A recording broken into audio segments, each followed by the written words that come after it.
Hello everyone, welcome to this London Stock Exchange Group webinar. We're covering UMR Phase 6, key actions for the buy side today. Just a few housekeeping activities before we start. A bit technical, but worthwhile. For the best audio quality, make sure your computer speakers are turned on and the volume is up so you can hear the presenters.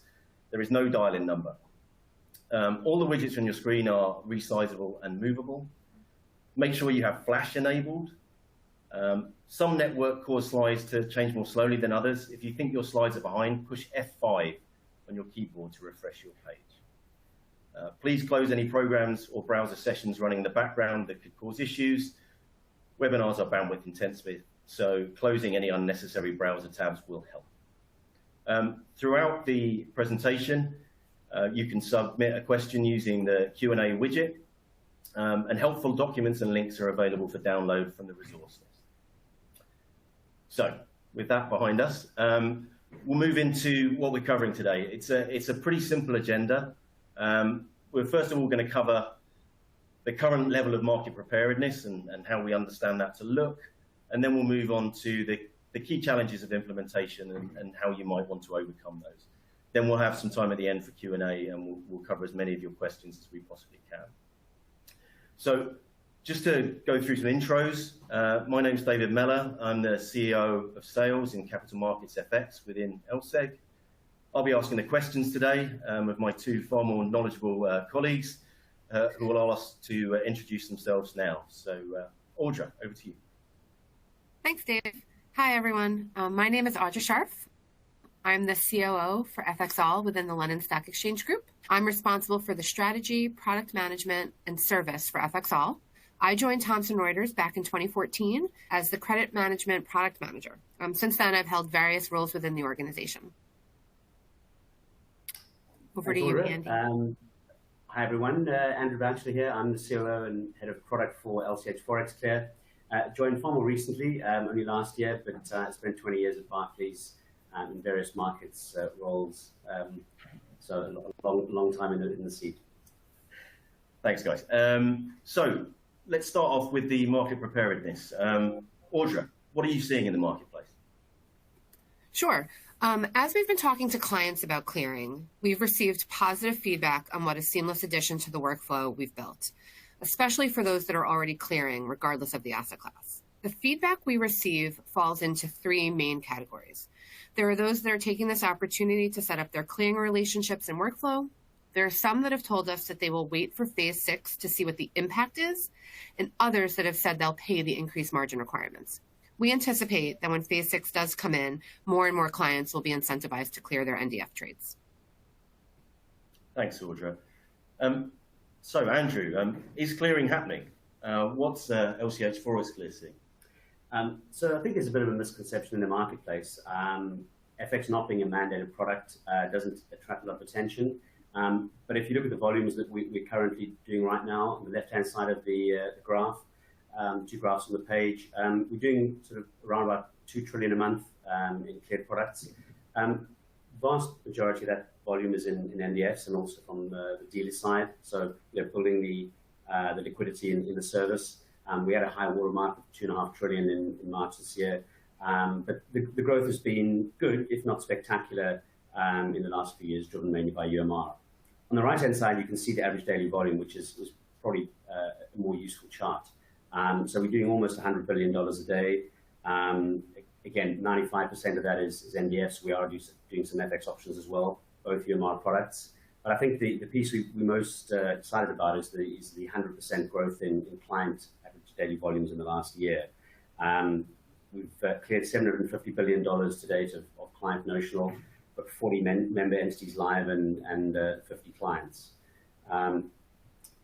Just flip over to the next slide. So this gives you a sense of the client, sort of real end user client volume growth. So really seen an uptick in the last 6 months. There's obviously a bit of a lag post UMR Phase 5 as clients generally try and get compliant from a regulatory point of view, and then move to looking at optimizing their strategy and their setup with respect to the options available, either through clearing or otherwise. So, Andrew, without a mandate to clear FX, is there actually an incentive, and is anyone clearing? Yeah, so I think the numbers I've shown on these two graphs give you an idea of the numbers out there. But if we go on to the next slide, just to put it in context, FX market about $6.5 trillion a day, ADV. NDS and FX options, the only two products subject to UMR. They represent a fairly small portion, but the savings can be considerable. To date, we've seen most of the drive to clearing driven by the dealer side. Obviously, they're subject to UMR some phases ago, and they have capital constraints, so they benefit from clearing materially from a margin and capital savings point of view. We think the buy side attitude is less subject to UMR. It will be more around credit lines, operational efficiency, things like that. But if you're subject to UMR, obviously, you need to look at the commercial effectiveness of whether clearing makes sense, and it will depend on the size of your book, the nature of your book, and how you're set up. If we go on to the next slide, this gives a sense of the sort of size of the service right now. So we've got about $8.5 billion of cleared margin in the service. Top left, if we were to rebilateralize all of those trades, so all our members and clients had to take their trades out of the clearing service, that would result in around about a $25 billion bilateral margin. So members and clients are effectively saving around about the 60-65% level in terms of margin, which on a 1% funding cost represents $160 million savings to the industry. Again, mostly in the dealer space, but considerable growth on the client side. The bottom half of the graph the slide is more around capital savings, which is an additional incentive for large banks and members. So there is strong incentive from them to clear both from a margin and capital saving point of view. Putting that into sort of real numbers, these are some examples of portfolios that either we've mocked up at the top of the page, or lower down some actual portfolios that we've received from real members and clients, to see where the savings can be gleaned from clearing. And in all cases, there are savings to be achieved depending on how the portfolio is set up and the size of the portfolio.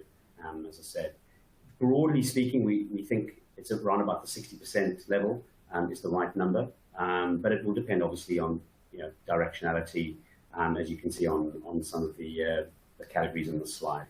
So generally, there are considerable benefits from clearing, but it depends on the size and nature of the organization, and every organization has to take into account cost benefit of clearing or where their pain points or thresholds are. Brilliant. Thanks, Andrew.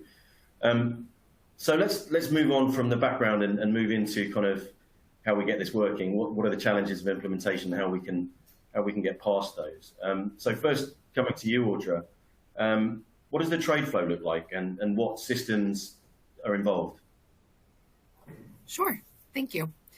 So we have built a solution leveraging Settlement Center, allowing you to seamlessly send your trades executed on FXall or a third-party trading system from Settlement Center through Astra TradeServe to LCH for clearing.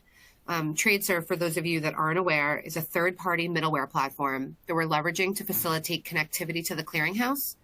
They match both parties' views of the trade and send the matched pair to the clearinghouse. We decided to integrate to LCH as our first clearinghouse. However, we will integrate to other clearinghouses as client demand dictates. Lastly, the buy side will not have a direct relationship with LCH, but rather with a clearing broker acting on their behalf. So I bring your attention to the diagram on your screen.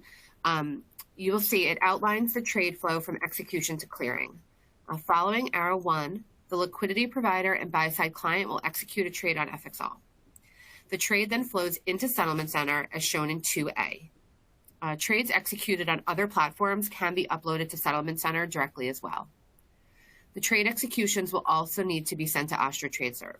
We will send the execution to TradeServe for the buy-side client as reflected in arrow 3, while the liquidity provider will send the execution to TradeServe directly as shown in arrow 2B.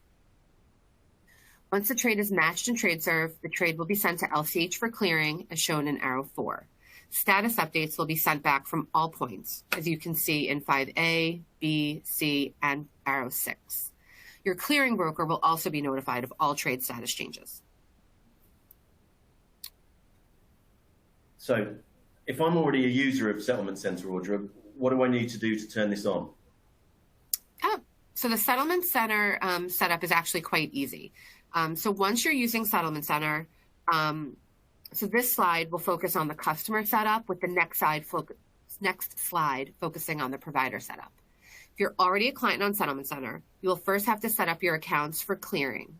This can be done via the Manage Account screen within SC Admin.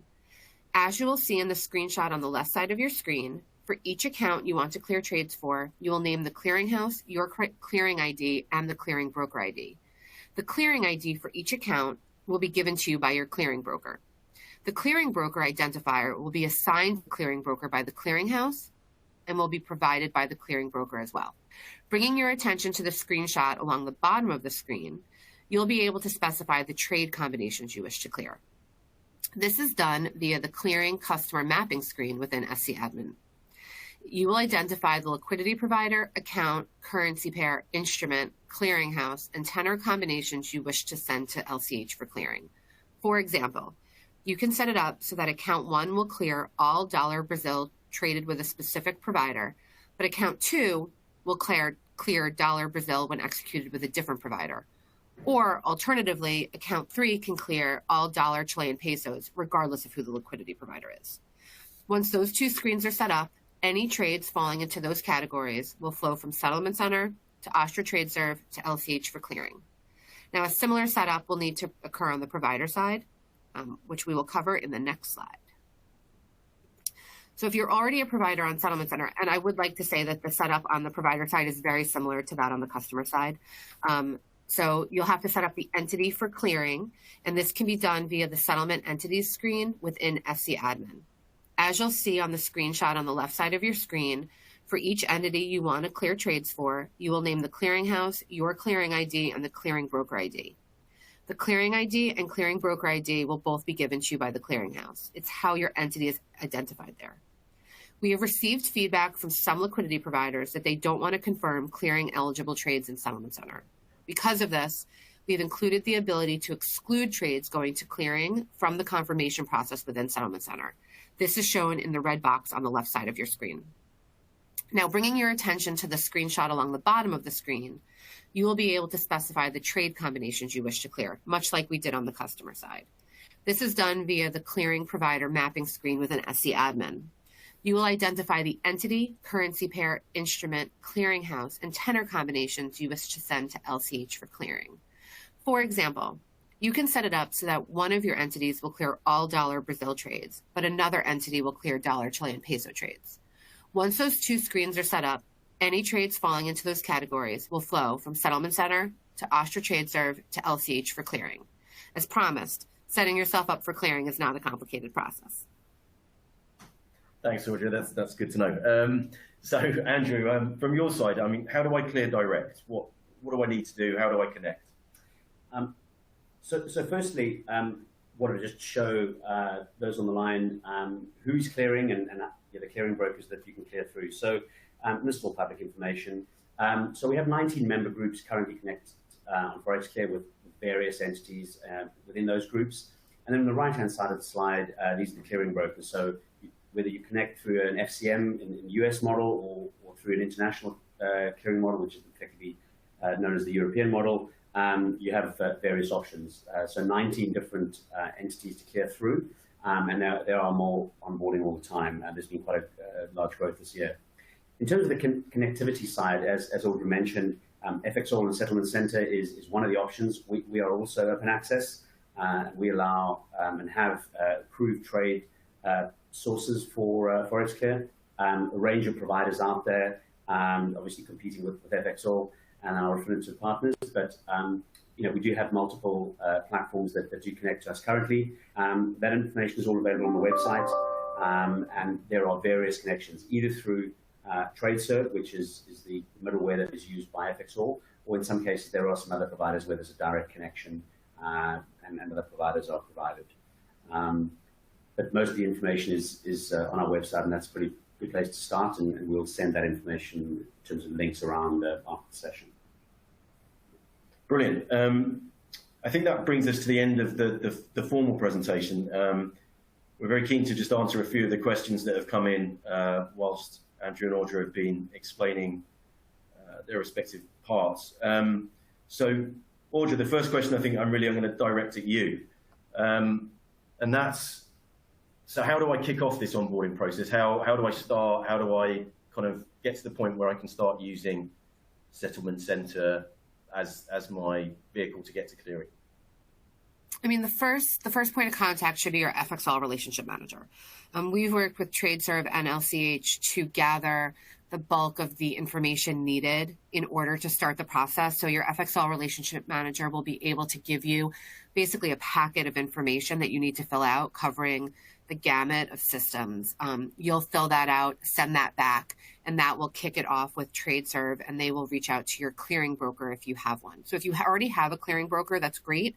You should also reach out to them to give them a heads up and to talk to them about any setup needed specifically with them. And if you don't have a clearing broker already, you should really start those conversations and get a clearing broker as well. Thanks, Audra. I think let's look at the next question.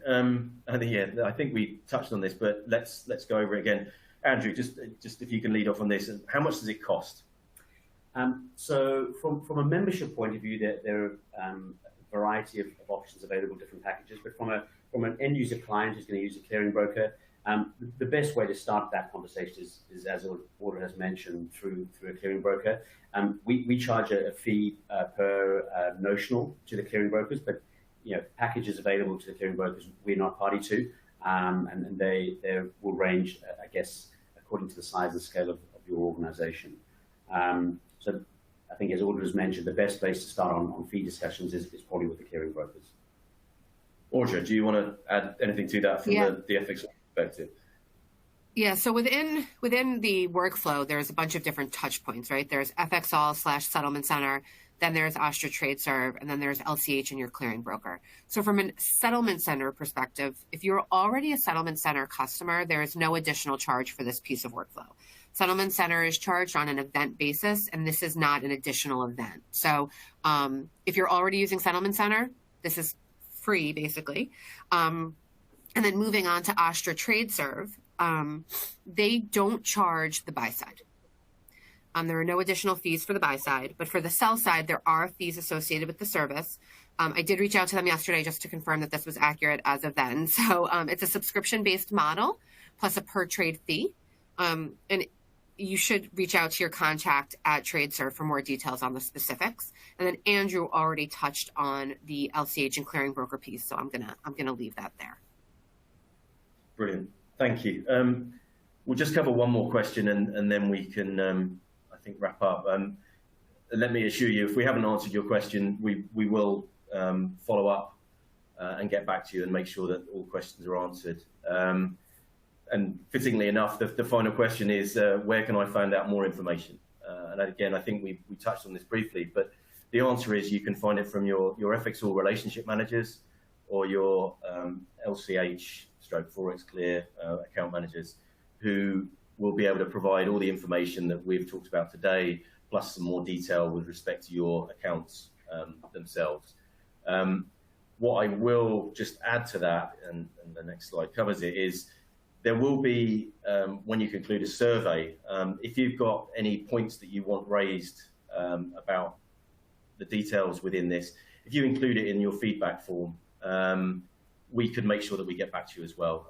So if you don't have a relationship manager from any of the LSEG companies, then please put it in the feedback form. We can make sure that we respond to you and give you the information you need. With that, I'd like to say thank you to Andrew and Audra, and for everyone else who's dialed in and joined us. And as I said, we will be sending out details associated with this webinar to everyone who's registered. But thanks for your attention, and enjoy the rest of your weeks. Thanks very much. Thank you.